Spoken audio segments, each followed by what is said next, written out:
Good evening, everyone. Welcome to Politics and Prose at the Wharf. I'm Brad Graham, the co-owner of the bookstore, along with my wife, Alyssa Muscatine, and we're very excited to be hosting Dana Bash, who's here to talk about her new book, America's Deadliest Election, the cautionary tale of the most violent election in American history. You know, when I heard that Dana had written a book, my initial thought was, how could she have? Where did she find the time? Dana is CNN's chief political correspondent, anchor of Inside Politics, and co-anchor of Sunday morning State of the Union. And she's been everywhere this political season, including at the center of some of the biggest political stories. As many of you no doubt saw, she co-moderated the Trump-Biden debate, and after the Democratic convention, she conducted the first interview with Kamala Harris and Tim Walz. But somehow, Dana has managed, in the midst of all her reporting and anchoring, to write a book. And interestingly, it's not about current events. It's about history, a forgotten bit of American history, but one that has great resonance today, given our deeply divided politics. It's the story of Louisiana's 1872 gubernatorial election, the most contentious in U.S. history, an election that led to warfare in the streets of New Orleans, the killings of scores of black men by white supremacists. There were allegations of corruption by both parties. Neither candidate conceded, and both laid claim to the governor's office. Fallout from the clash led eventually to a Supreme Court decision that marked the end of Reconstruction and became the foundation of Southern segregation. The consequences of that conflict were felt for almost a century. It was indeed a tragic and sorrowful chain of events, and Dana has done a very illuminating and engaging job casting a fresh light on what occurred and highlighting the significance of it all for us today. Conversation with Dana will be Kara Swisher, for years now a leading chronicler of the tech world and a very popular commentator who hosts the twice-a-week podcast On with Kara Swisher and co-hosts another great podcast, Pivot. She's also the author of Burn Book, released earlier this year, which is a lively and informative history and accounting of the tech industry and its most powerful players who wanted to change the world, but as Kara writes, broke it instead. So ladies and gentlemen, please join me in welcoming Dana Bash and Kara Swisher.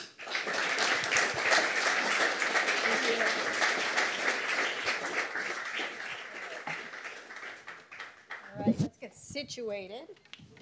Hoping for a lively discussion.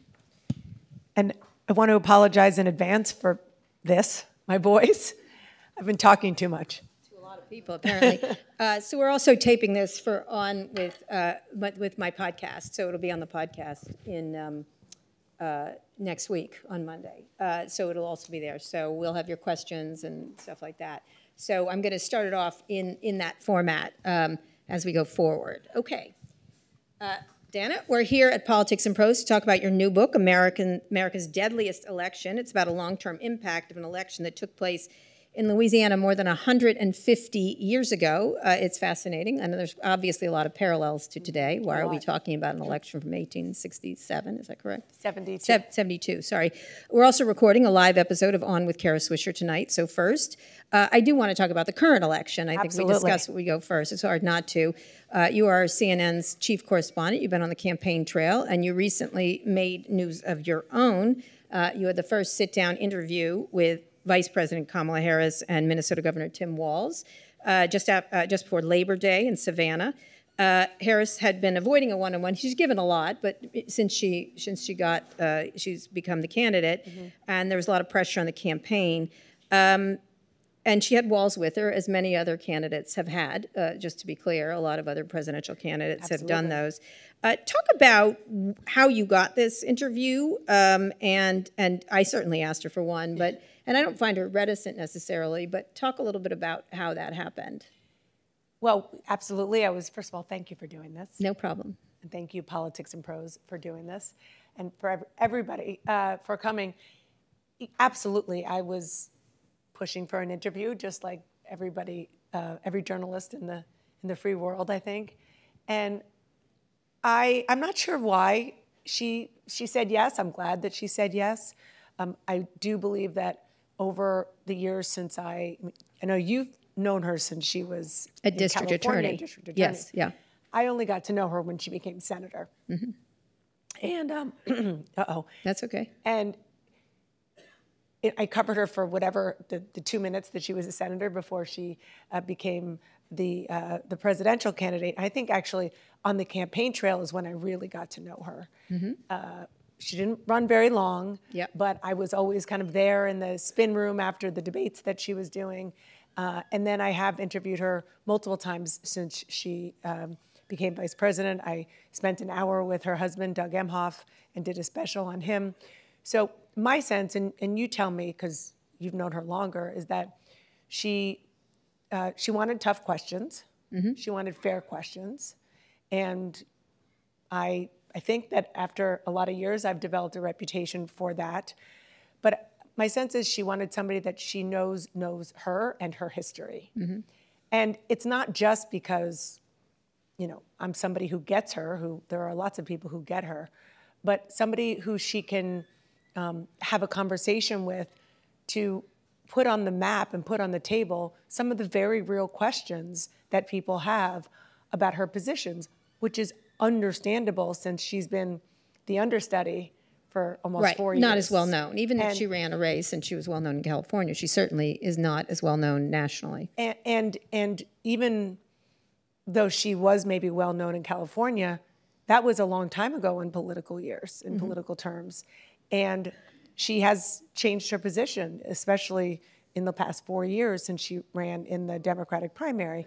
And so she understood, her team understood, that she needs to explain that, not to the converted, not to the people who are already supporting her, or to the people who will probably never vote for her, but to those persuadable voters, particularly in places like Pennsylvania, where fracking is like table stakes there, even though people outside of Pennsylvania are going, why are you asking about this?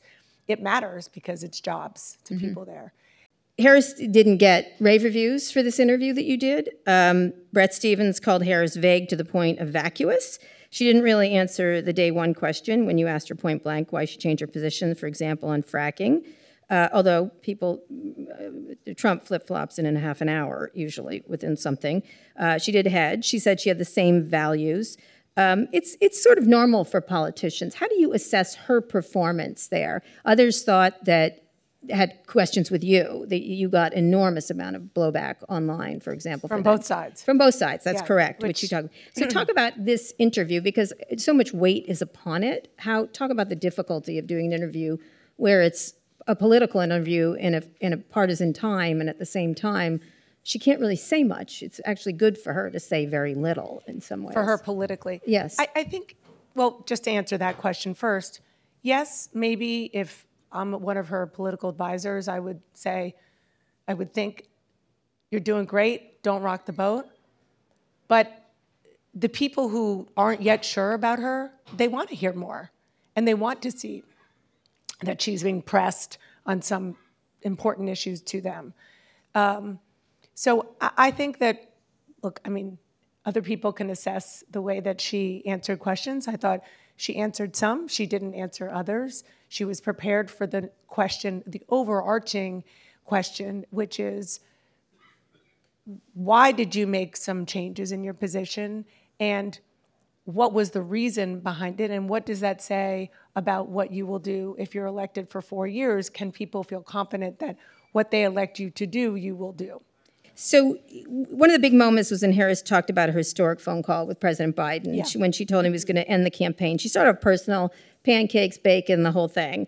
And then she actually didn't say a lot when she talked about the actual endorsement. She kept closing and opening up. What did you think of that response? She understood that it was a moment that people would listen to and remember, because it's history, it's big history. But you're exactly right, as usual, Kara. She was very careful in the actual substance of the political part of the conversation. Mm-hmm. She wanted to talk about the human part, about how she felt for him, about how she, are you sure that she said it wasn't about me in that moment, it was about him. And, you know, in many ways, you respect the idea that she was truly loyal. I mean, you've heard Trump and other people saying, well, they say that there was a coup against Biden, mm-hmm. Which that's a whole different conversation. Somebody said, I mean, actually it was an interview that I did with J.D. Vance. He said, you know, Harris threw him overboard. And that is just not factually correct. Mm-hmm. So she was being careful. She did everything. You think about her? She is not letting any light shine between her and Biden in terms of policies, even though she's saying words like a new way forward. Mm-hmm. She threaded the needle in support, and she had him in Pittsburgh recently. Mm-hmm. How do you, she was quite supportive of him, much more so than she needed to be, because she's shown her loyalty already. How did you assess that? She has started to, yes, and since the interview, she has started to move away, I mean, in the slightest bit, like he supports capital gains. He supports, exactly, he supports a higher capital gains tax than she does. Mm-hmm. It's not huge, it's like quite literally a measure of degree, but it's something. And it's like she's taking baby steps to try to find her way and what she can do, because there are a lot of Democratic voters who are genuinely loyal to Joe Biden. Right. And what she wants to do, because she's not just loyal to Joe Biden. My understanding and my sense is that, having been in the room and been a part of the administration, she genuinely supports much of the agenda that he's pushing. Mm-hmm. So she has to move away from him now, from your perspective, and in that interview she couldn't.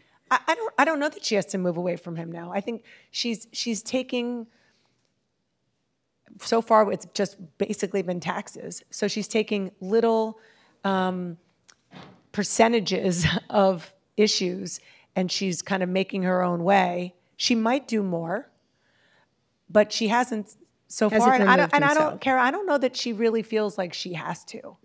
Right, that she has to do that. He's, and actually his approval rating has risen since he... Yeah, and I think some of it, and frankly even most of it, is beyond policy. It's about communicating. One of the big reasons, not only because a lot of people thought he just was too old to be president again, was that he couldn't communicate what he would do to make their lives better. There's an affordability crisis in this country, and she is talking more about the things she would do going forward, but not moving away from the things that they have done in the past. Right. So Governor Walz didn't say much. He smiled a lot. He talked about his misspeaks and his bad grammar. Why was he there? The Harris campaign, that's what they offered. Did you say no thank you? No. Would you? Yes.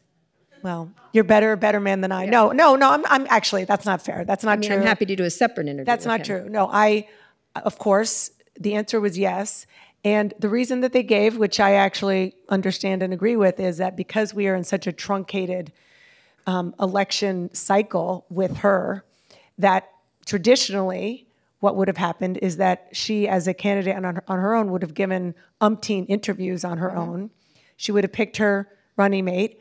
They would have done a traditional first sit-down interview, just like together, just like every other ticket, including Romney and Ryan. The only one actually, Trump and Vance. Trump and Vance may have. I don't think they have yet. Yes. Have they? Yeah. But Trump and Pence definitely did. Yeah, that's a lot of weird in one place. She did with Biden. So they just decided to kind of do it all together. And I was fine with it. Right. It was actually interesting to be on the road, because it wasn't just an interview. I spent the day before with them at various stops, and to kind of watch them together was an interesting. Do you think he was additive to the interview? Because he did look like a little bit of a bump on a log in that interview.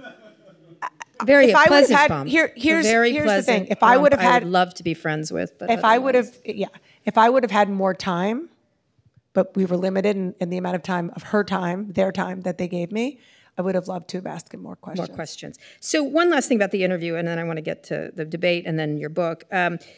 these kind of exclusives aren't just high stakes for politicians. Your performance was also reviewed. And as you said, the New York Times said you navigated a tough night adeptly.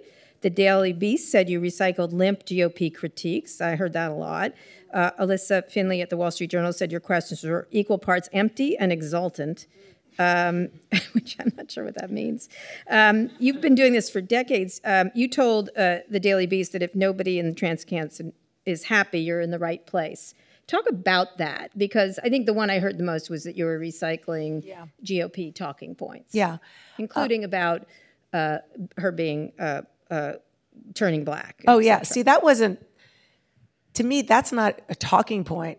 That is a strategy that Donald Trump is using overtly and openly to challenge her racial identity. And so I wasn't throwing a talking point from my perspective at her. I wanted to know, what do you think about it? Because she hadn't done any interviews yet. Yeah. She obliquely talked about it on the stump once or maybe twice. But this is an issue because Donald Trump is making it an issue. Right. And I actually think her very quick non-answer answer spoke volumes. Right. Because she's giving him the back of the hand. Like, I'm not dealing with you. Did you think about pursuing right after that? I think I might have. I'd say, I get it, but you need to answer the question. I did think about that, but I was actually in the moment so taken aback by the brevity of it, and I quickly thought, wow, that's actually a very interesting answer. Right. And an interesting tactic to not engage. And because we have seen other times and other people who call her a DEI hire and all the ridiculous things that Republicans did right away, that she has chosen to not amplify it and not engage in order to talk about what she wants to talk about, not what they want to talk about. Right. It was interesting. Now, I will say, who knows what's going to happen in this debate? Yeah. So I'd like But to the other thing that I was wondering, Kara, is if she was saving her ammo for the debate stage. Yeah, so I don't know. You moderated the last debate, the June 27th debate between President Biden and former President Trump. You and Jake Tapper co-moderated. Political pundits said the debates don't make a difference. This one absolutely did. What was, when you were in the room with Biden during that debate, and then I'd like you to think about the upcoming debate, what are your thoughts on it 2 months later? And what are your thoughts for what's happening, the next one that's about to happen? Well, we didn't see him until he walked in, just like you did, the viewers did.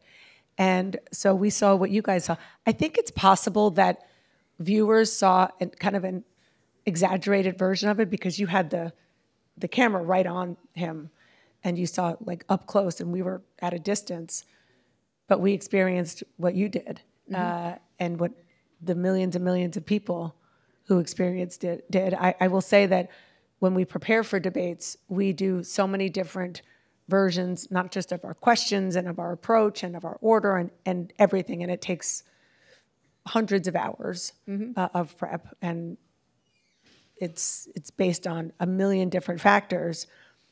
But part of it is also kind of how the candidates are going to perform. We do mock debates. Sure. And that was maybe the one thing that we didn't practice, the way it actually unfolded. Right. Should you have pushed back more? Because the way debates are done, they answered, and you all didn't fact check Trump in real time, for example, which was criticized. At the same time, this is how debates have been done. Right. Should they be done this way anymore? Because we have one coming up.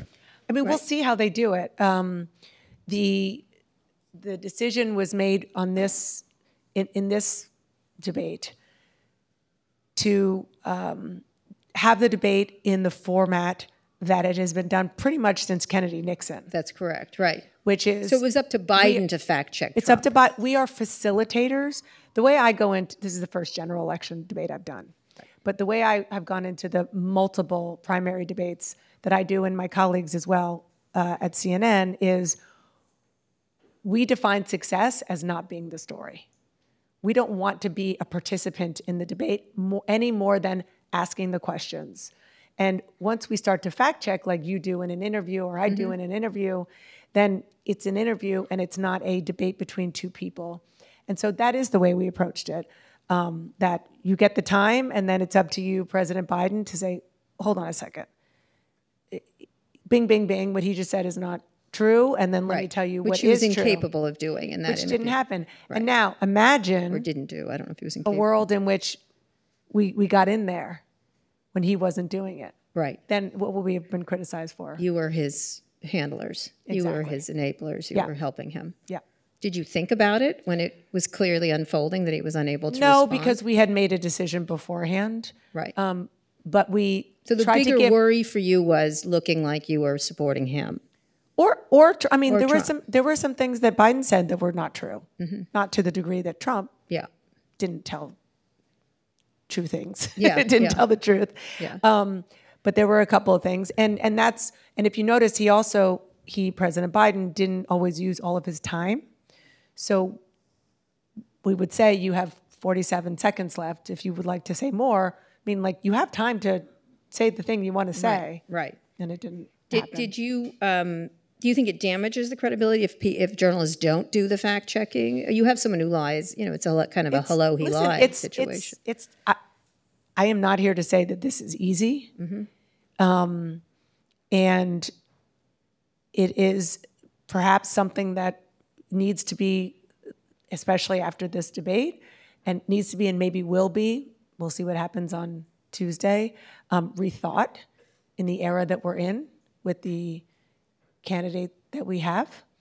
But the last cycle, Kristen Welker did the last debate, which I thought went off really well. And she didn't fact check because Biden did. Right.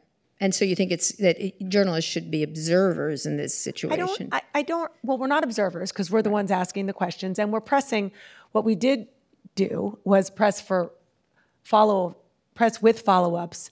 You didn't answer the question. The question was when we had time left. Right. And we had discretionary time that we could use to do that, which I did, for example, when I couldn't get Trump to say whether or not he would accept the election results in 2024.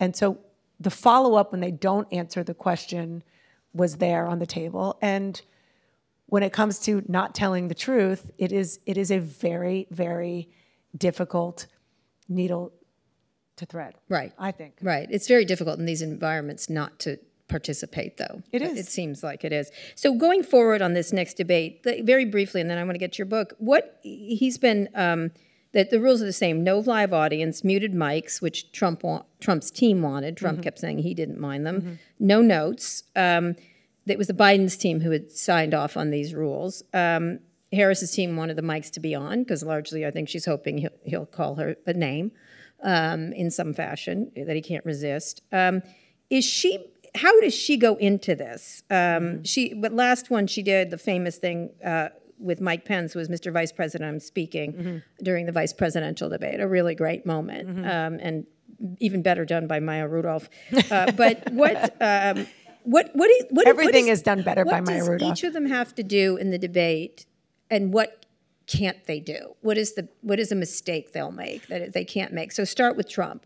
What should he do, and what shouldn't he do?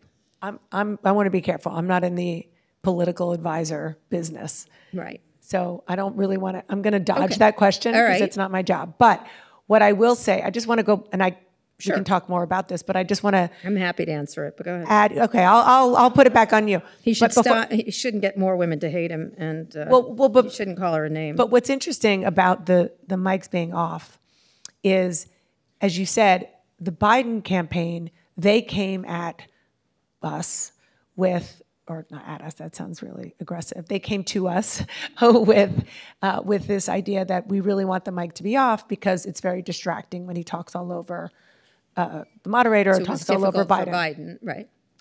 But what happened was the mic being off gave Trump guardrails. It forced discipline on him that he didn't have when he knew that the microphone was on. Right. Which is why his campaign didn't want to change that. Right. And as soon as everybody saw, especially, and even the Biden people, now the Harris people, how it helped Trump not to have that microphone on, they said, oh, no, we don't want to do that.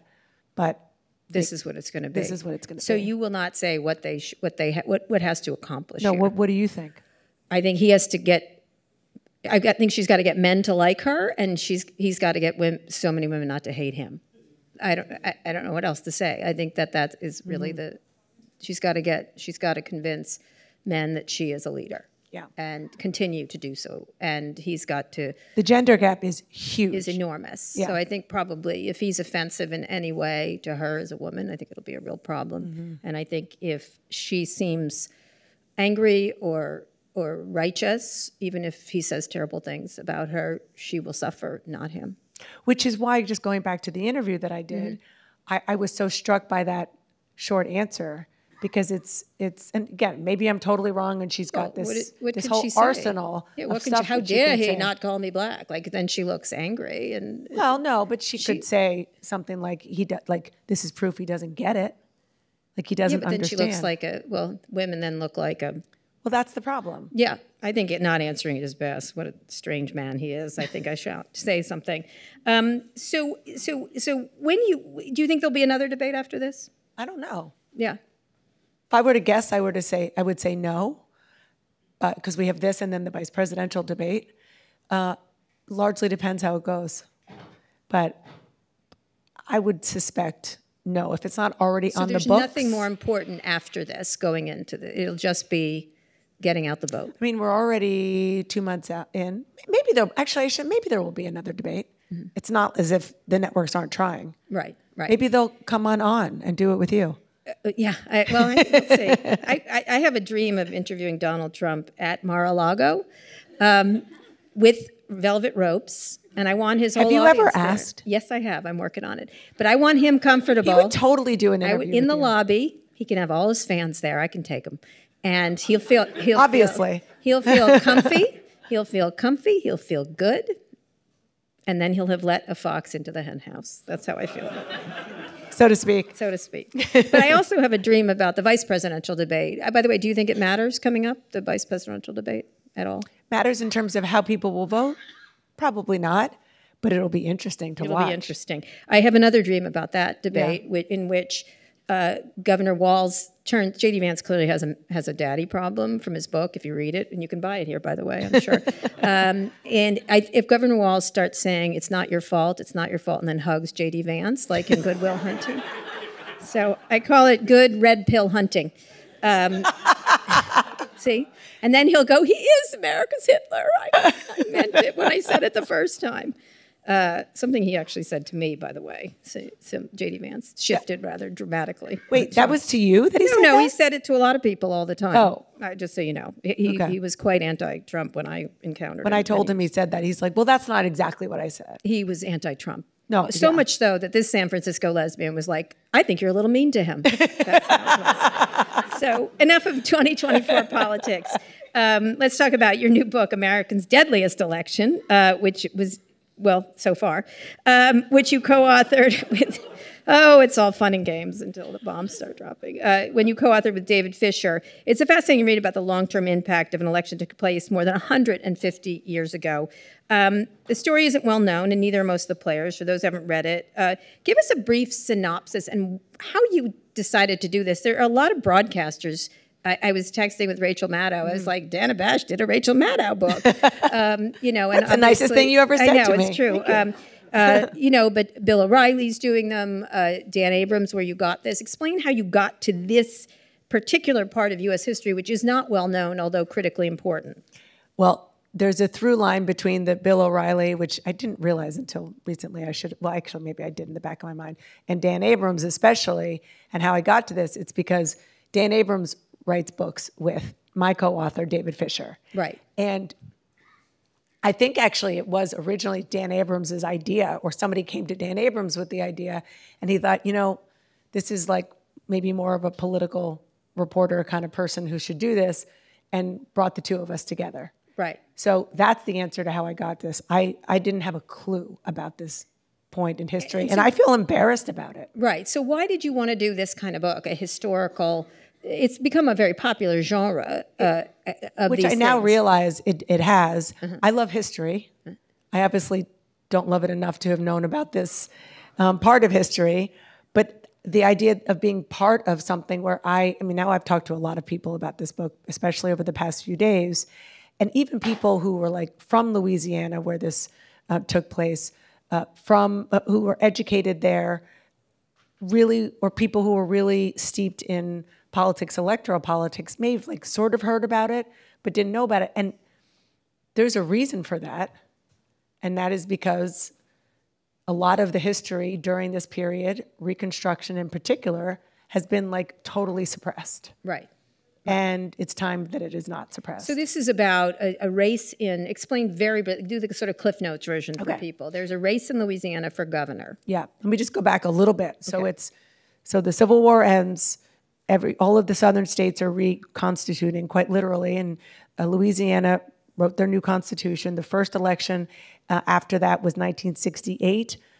Carpetbaggers come down from the north. They were like actual carpetbaggers with their carpet bag. One of whom was one of the main characters in this book, Governor Henry Warmoth, who ran for governor in 1968, appealing to the freedmen and saying, these are black men who were given the right to vote. Black men given the right to vote, men, not women yet, men. And he was a Republican, a true Lincoln Republican. He knew Lincoln. He was at his funeral, and he said, I'm going to help you, and I'm here for you, and you need to. I'll help you with civil rights, and so he got a big vote, and he won. And then he was like 25 years old. He was very young, not even. And then he decided that in order to stay in power, he needed to do a lot of things that were totally corrupt, totally full of fraud, and he changed the way that the very young institutions at that time in Louisiana were set up so that he knew that he was going to be able to have control of all the levers of government. So then when the next election came, 1872, what this is about, at that point, the U.S. senators were appointed by the states. They weren't elected. He decided he wanted to be senator. So he made it so that a person who was going to make him senator, he wanted him to be governor. And he kind of switched teams. The other part of the story is that his character, the traits of his character are so familiar. He was charming. Well, people. let me actually read from it. In office, he was loud and divisive, although he claimed to support the best men in the state, the most representative and capable to official positions. In fact, as the New York Times reported, it is difficult to exaggerate the evils he brought on the state. Other newspapers called him a despot, a demagogue, a tyrant. The more they attacked him, the stronger his support grew, especially among carpetbaggers and black voters. He built and retained an almost cult-like following. He made himself a very wealthy man.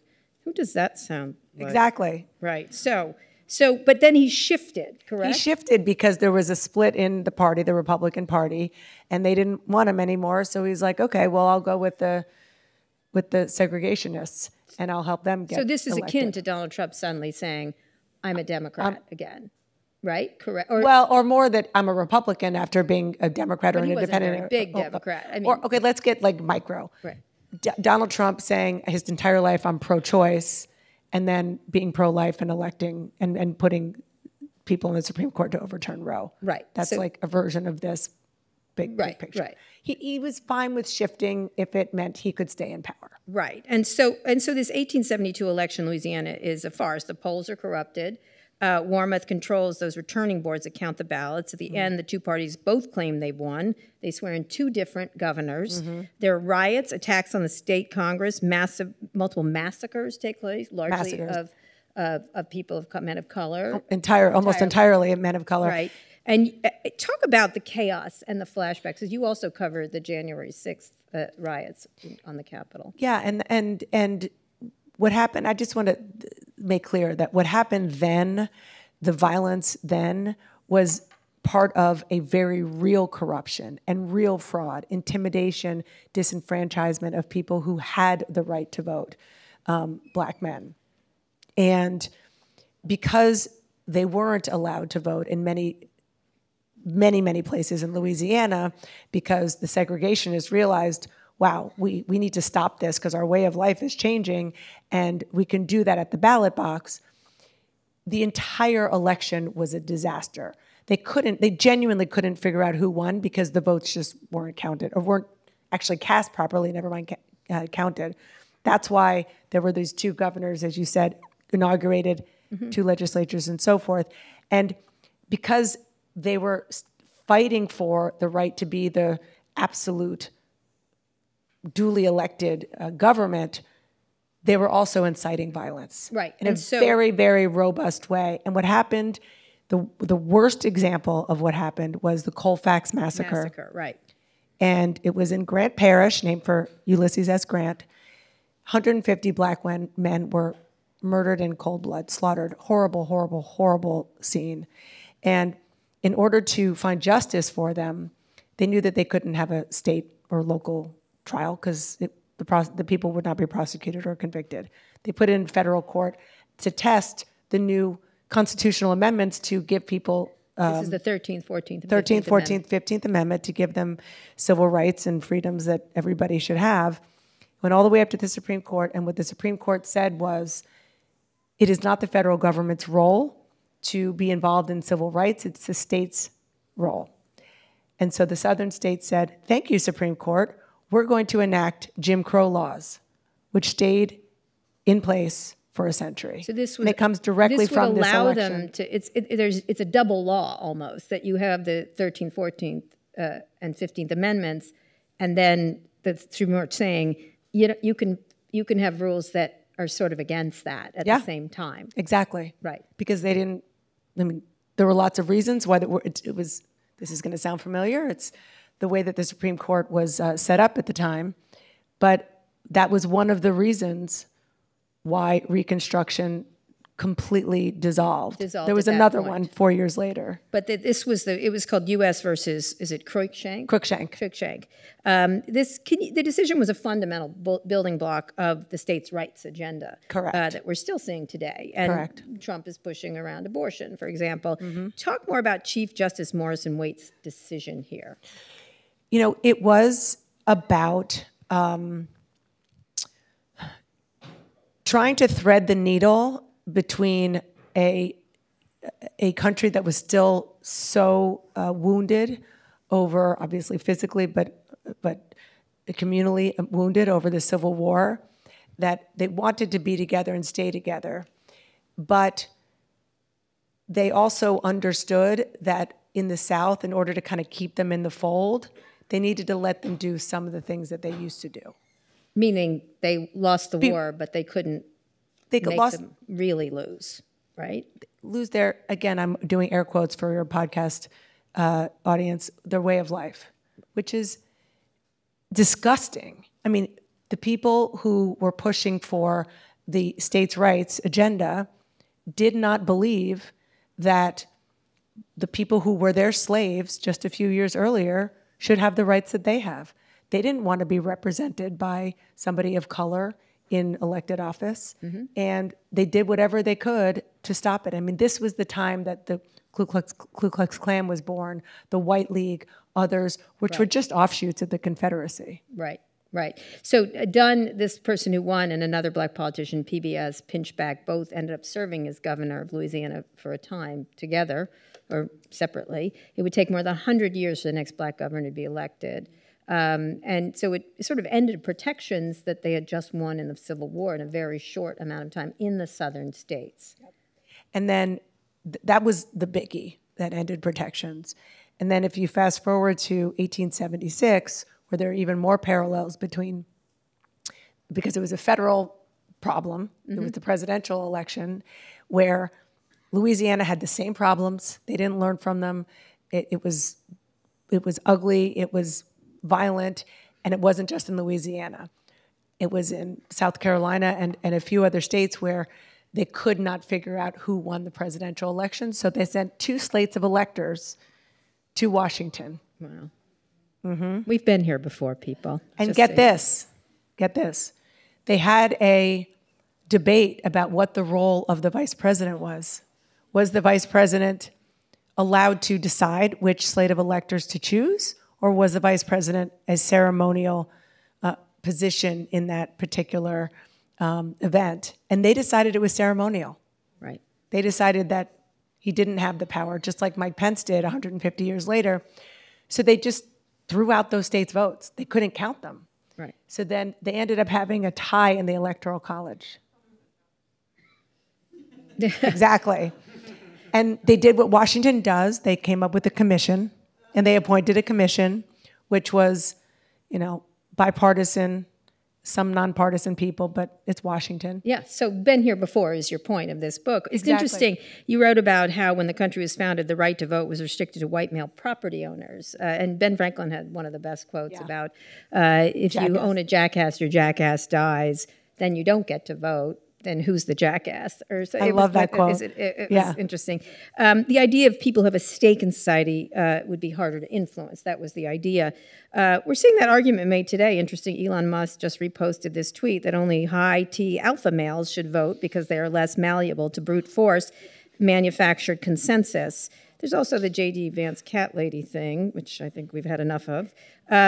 Talk about this as any guide, this idea of who is free to vote, who makes decisions. This was on the ballot then of trying to prevent people from voting and who was able to vote and who should run society. And it's not. You can go look at this thing that Elon just tweeted. He does believe this. Although interestingly, someone was defending him and said men need to protect women in society, and someone responded, "Who do you think's attacking us?" But nonetheless, that's women get that joke. So talk about that idea of who can vote and how it responds to you. Yeah, today. I mean, like you were saying, it was the fundamental question. Obviously, they were talking about white men back then, and fast forward to what we're talking about in the 1870s, it was all men. And what happened, I just want to explain, just because it's related to this, what happened at the end of 1876, that commission, it came down to one man, a Republican, who was the deciding vote on that commission. And he decided that President Rutherford B. Hayes would be president. Came down to, with that, he didn't win the popular vote, too. He did not win the popular vote. Yeah. Thank you. Which now is kind of what tends to happen, but it was very unusual back then. And because nothing is free in a deal, as part of that deal, remember the Republicans were the party of Lincoln. I'm going to say that over and over again. They wanted to help the South. They wanted to make things right. And he agreed to pull federal troops out of the South. So not only do you have the Supreme Court saying it's not our job to protect you legally, this decision, this deal to get Hayes as president said it's not the federal government's job to protect you militarily, physically, with your security. And so all bets were off. And that is the basis for not just who could vote on paper, but who could vote laws and their enforcement. And who could vote realistically. And and I write this at the beginning of the book.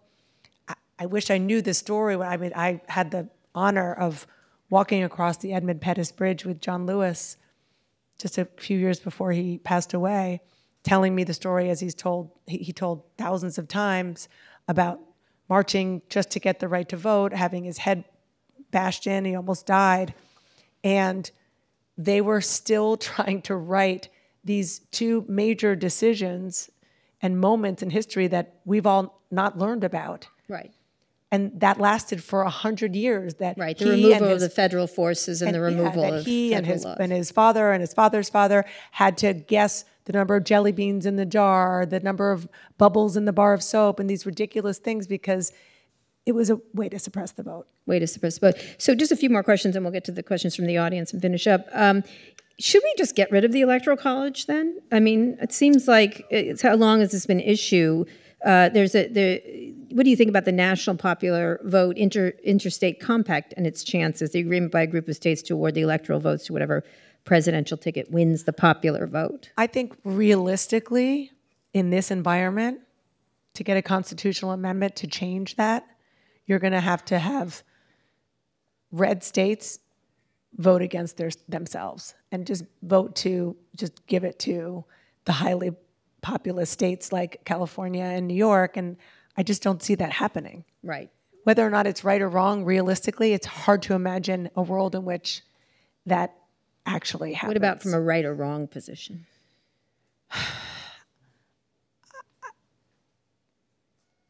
I'm not going to answer that. Okay. I think California should not my decide table, everything. not my station. No, okay. What do you think? I think California should decide everything because we make the best food, the best movies. J.D. Vance would like a word. Yeah, right. He lived there, by the way, I know, and he that's why I enjoyed said it. that. I can tell you that. And I'm sure he'd like to live there again, and perhaps he will. They're all moving back, by the way. All the tech bros that insulted California, they're now moving back. They are? They are, From, indeed. From Texas? In Texas, it's too hot there. Miami, Andreessen Horowitz is closing its office, everything. Oh, I didn't. I ran into one particularly irritating VC who was in a beautiful restaurant in California called, what is it? It's not, anyway, it's a wonderful place, wonderful bakery. It's the most beautiful place on earth if you want to eat. And he was sitting there eating, and I happened to be, I'm not name dropping, I was with Sam Altman having lunch, and both of us are like, get the fuck out of here. You're not allowed in this beautiful restaurant because you're supposed to be down in your shitty state eating bad food. But he had come back. He'd come back. Yeah. That's interesting. Of course they are because they're hypocrites. Anyway, last two questions. You don't actually write about Trump or MAGA in this book. There are similar dynamics at play. Populist politicians that are rabble-rousing, accusations of an actual voter fraud, attempts to overturn multiple elections by brute force, the rise of an armed militia. Last week, historian Heather Cox Richardson wrote in her newsletter, former President Trump is approaching election of 2024 the way Southern white supremacists approached elections from 1876 to 1964. He has made it clear he was not trying to win the votes of a majority of Americans. He and his loyalists are trying to intimidate his opponents to keep them from voting while egging on his supporters to commit violence. They're bringing the tactics of the reactionary Southern Democrats after the Civil War forward to the present day in an attempt to impose the same sort of minority rule as a nation as a whole. Since that's what you've written about here, thoughts on that? I mean, we talked about the parallels, and that's, I have said several times that I wish I was as well versed with this, or at least knew much about it at all before the 2020 election, particularly the beginning of 2021. And this is why we need to know our history, because we need to know where we see mirrors, and when we see similarities, we need to go back and say, well, how did that end? How did those tactics have an impact on our government and our society and the people who live in it? And we need to be watching for that in a big way. I mean, we've already done reporting on post-2020 states like Georgia, which changed, and Arizona, changed their laws.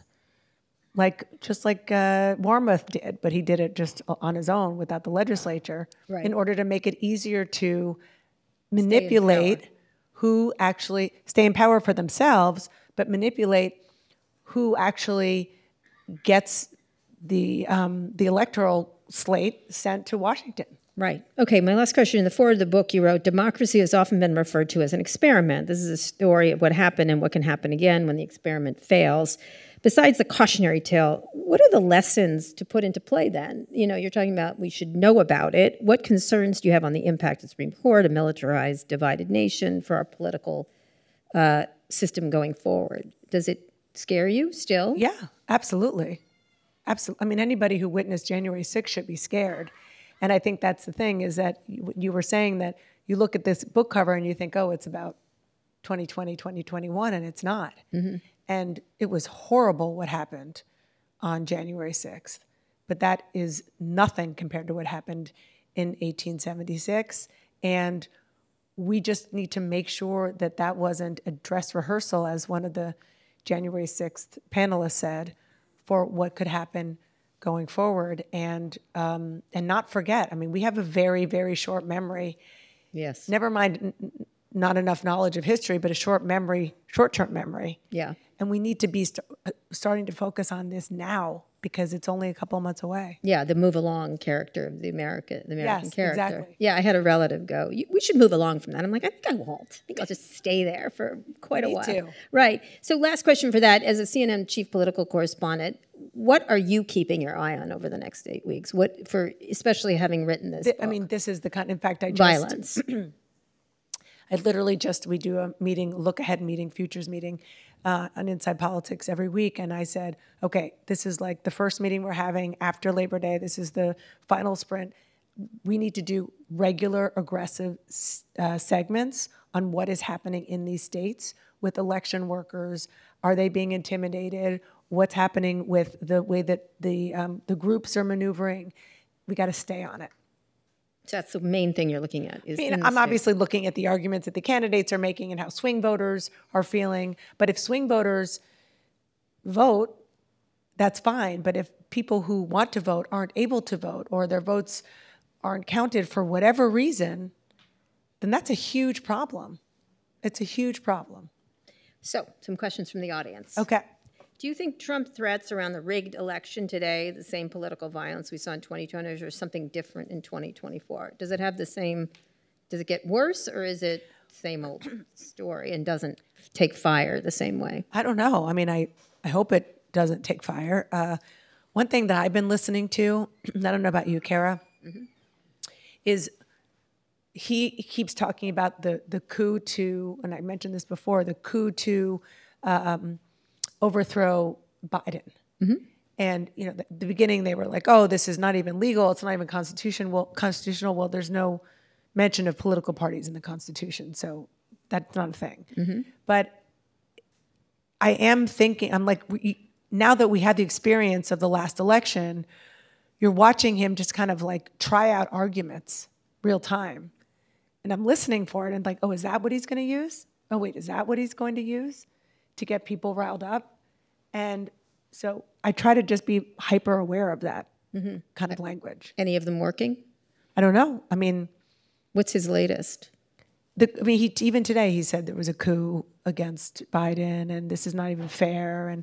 And maybe it won't be argued as not legal, but even if he says it's not fair, right, he can get his people riled up.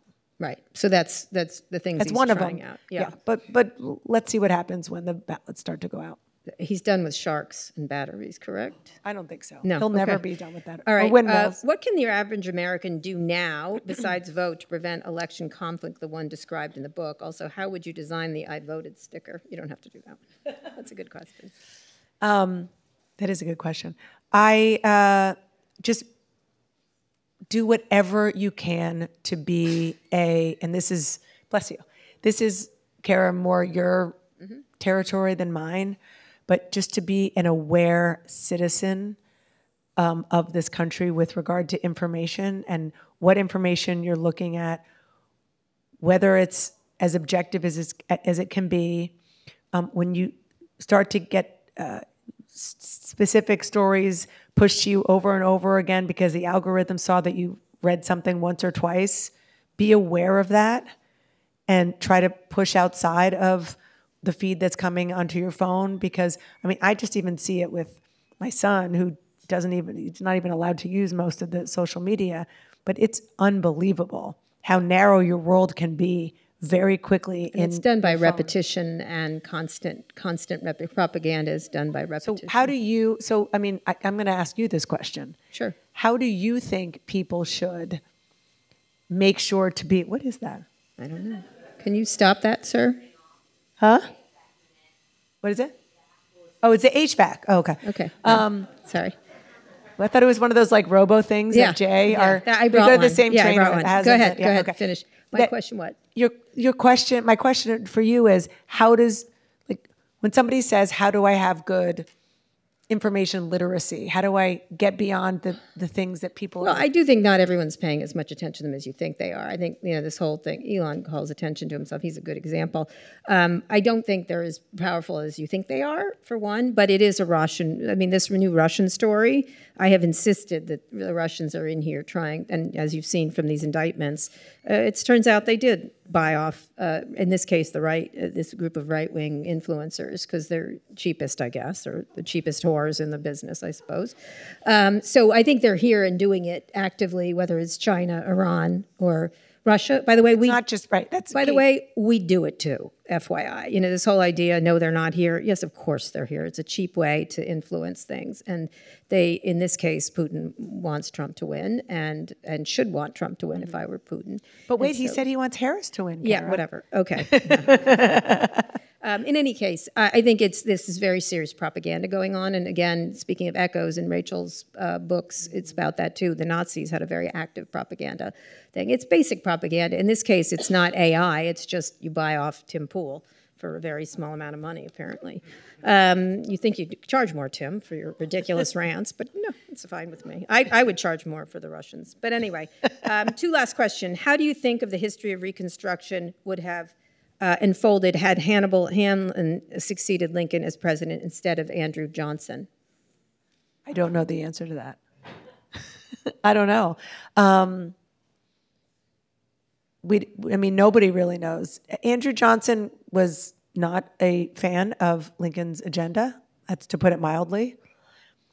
But then Grant got in, and he was trying to, he didn't necessarily do it well, and he definitely gets a bad rap, and he had some corruption issues, and I think he was a better general than president. But even with the desire to make Reconstruction work, he couldn't figure out how to do it. And it's a shame, and that's one of those like sliding doors thing with this. Imagine if Reconstruction worked. Imagine what this country would be. That's correct. It wasn't allowed to go backwards in the way it did. And again, as another historical resonance, the Jim Crow laws were used by Hitler. They came and studied them. They studied them. And then brought them to Germany. So we taught them how to do a lot of, especially eugenics and things like that. They admired it. They admired it, and it's even more nefarious than that, if that's possible with Hitler. They had a feeling that the Americans wouldn't bother them with it because they did it here. Right. And they actually sent some of their officials to go to law school in Arkansas to understand how you could have the 13th, 14th, and 15th Amendment and Jim Crow laws. So they learned from us, which was directly from this, which is really a surprise to a lot of people, I think. Ken Burns did a good job in his documentary. Last question. It's said that one cannot reason someone out of a position to which reason has not brought them. Is it a mistake to assume MAGA voters, or these voters back then, don't have legitimate reasons, and that they are not just ignoramuses or nutcases? I know a lot of Trump voters who are not ignoramuses or nutcases. A lot of them, don't you? Yes. Like really, really smart people, and they support him for a whole host of reasons, lots of reasons.